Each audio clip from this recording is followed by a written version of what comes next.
More trouble in China as US demands for more answers on virus.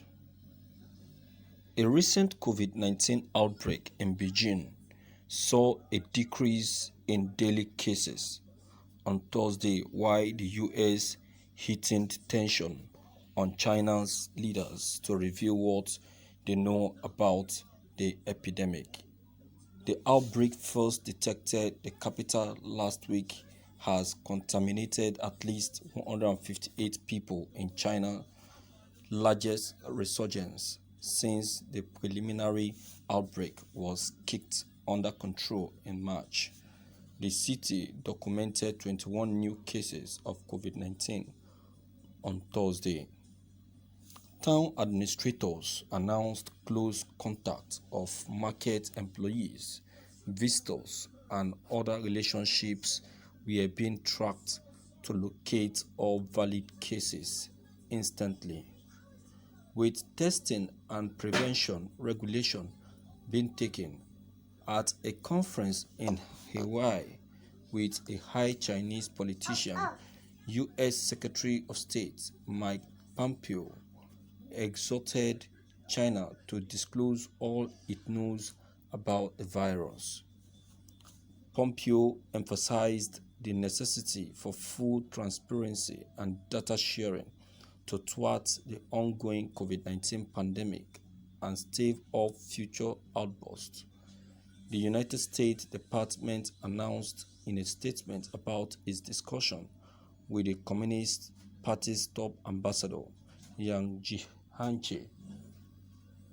Pompeo has merged with Donald Trump in condemning China's reaction to the outbreak, encompassing giving credence to hypothesis that the virus may have originated from a Chinese lab in Wuhan. The WHO last month knelt to calls from most of its member states to examine how it regulated the response to the disease, but the examination would stop short of gazing into the root of the virus. China considers that regulating the virus spread should be conferred with high priority. China is also being summoned to relieve the virus economic outcomes in Africa. Cyril Ramaphosa, South Africa's president, while communicating with Chinese leader Jinping during an online China-African conference, accused China that African countries are pursuing meaningful debt relief as they combat the pandemic.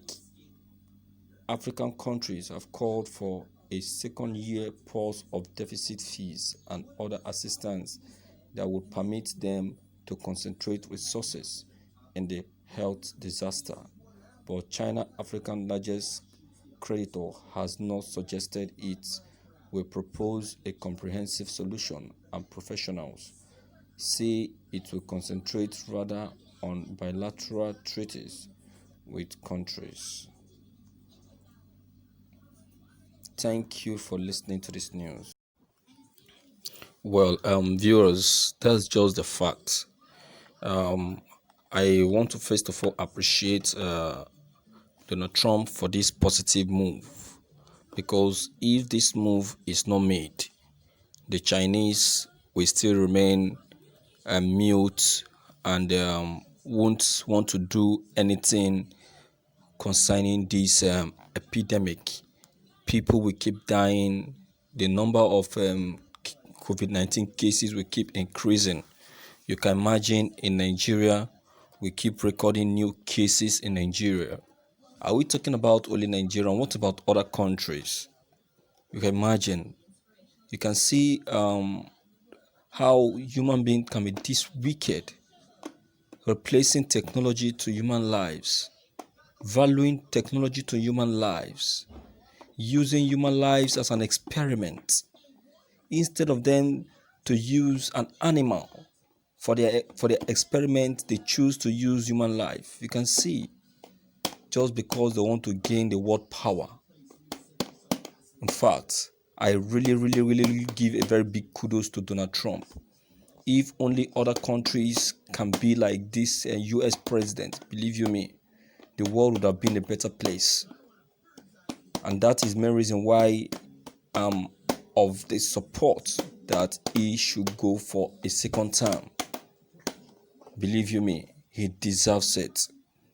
He deserves it. He has fought and he has conquered, no matter what. So I want to call on the president of other countries, that is, if they have not been bribed, if their minds have not been bought. Because why Chinese or China are working towards the installation of their 5G network. Out of all the country, it was only America that kicked against and said that they don't want to see their feet in America. But other countries welcome them. You can see. That is to let you know how serious America is concerning this issue. And America, I want to believe that they have made their research concerning the pandemic and they have seen how deadly it is. You understand? And they know Chinese very well. They know them very well. That is why they don't take it easy with them. But other countries, because of greed and because of partnership, they danced to their tune and accepted their call. That is the word for you. So if only the president of different countries can just merge hands with American President Donald Trump, you will see the positive results we're going to get on this issue of COVID-19. You see that this COVID-19 is going to be a thing of the past and no one will ever remember it again. But because we have chosen to remain adamant and deaf ear to the pandemic, that is why we keep recording new cases on daily basis in different countries. Tomorrow you hear that we've had 100 recorded cases. Out of 100, 50 infected and 25 dead, 25 healed. Can you imagine? Are we supposed to be having something of such? For 3 months now, over 3 months now, we've been in a lockdown in Nigeria. The economy has been affected. Individuals, businesses have been affected. The employment sector has been affected. See how people lose their job in numbers. In this same country, Nigeria, where we don't even have a job, people are there losing the one they have been given just because of the same pandemic. And our own government keep dancing to the tune of the Chinese. You can imagine. So I want to say that it's hard time we start doing something about this. We must not keep mute. We must not keep calm. We must not keep quiet. Let us make move like the American president. I know he is an intervener. That is how he has been made. But let the fight not be the fight of one country, but the fight of the whole world. All right? So, and what is your take on this news? Please don't forget to leave them behind. Click on the subscription buttons as well as bell buttons to receive more updates. Thank you.